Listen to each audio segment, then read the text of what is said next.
how to rent or Airbnb or how to list your property on Airbnb.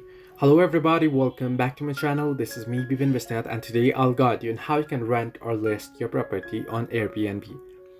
Now the process itself is simple. Whether you are on the application or whether you are on the browser, you can simply open up and log into your account. Once there, you want to head into your profile. In my case here, you can see the profile option at the bottom right corner of your screen.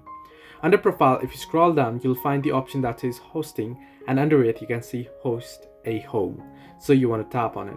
Once you tap on it here, you can see first, you want to simply select your location. You can search in for location, you can search for type of space, and you can select bedrooms available. So you can update your estimate.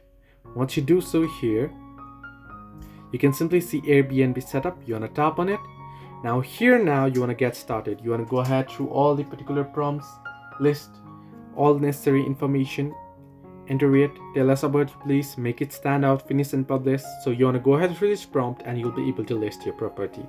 So this way you can go ahead and list a property on Airbnb.